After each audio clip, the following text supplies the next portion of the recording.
Molo Abuti. Yithi molo ebantwaneni. Molweni bantwana. Ingaba nikulungele ukufunda isiXhosa bantwana? Ingaba uyawakhumbula la magama? Phinda emva kwam. Mna. Wena. Yena. Yena. Thina. Bona.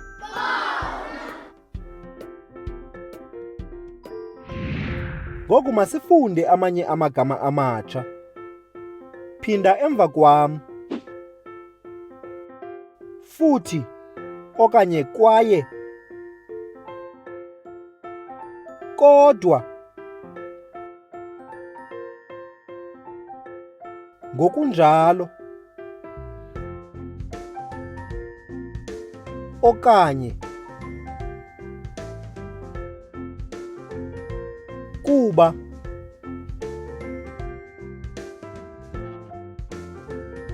Yena uthanda iziqhamo kwaye yena uthanda iziqhamo.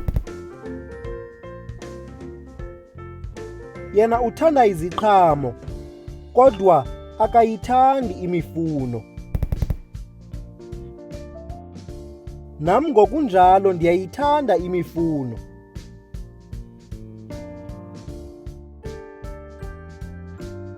Ndiyayithanda imifuno kuba isempilweni.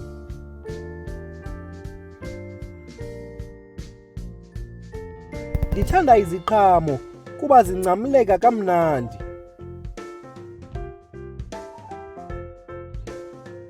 Kulungile. Ngoku lelakho ixesha. Ungayifumana inguqulelo echanekileyo? Ingaba ngu-A, B okanye u-C?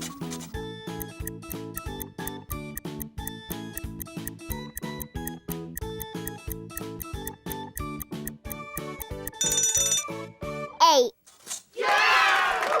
Uchanucwethe.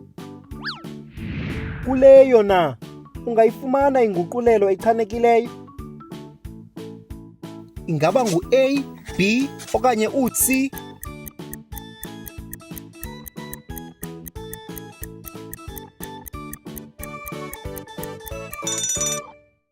C. Uchanucwethe.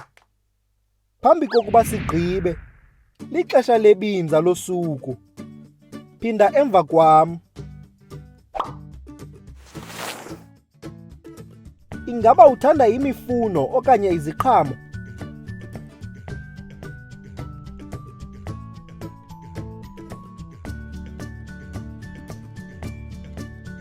Kutheni uthanda imifuno?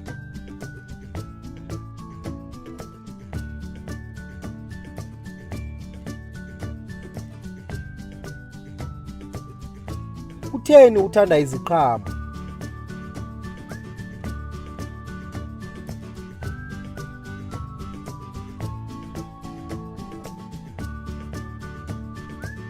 Yintoni oyithandayo ukuyitya?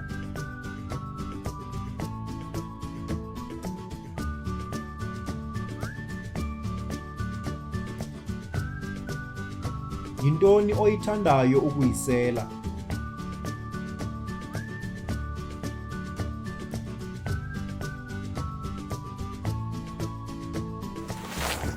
Uyabona? Kulula. Lixesha lokufunda nokubhala. Ingaba ninazo incwadi zenu bantwana? Hamba kakuhle Abuti.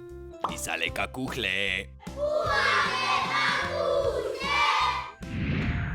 Siza kubonana kwixesha elizayo. You can also visit our website to see what other language learning materials we have to offer. Also, visit our YouTube channel to see what we are up to.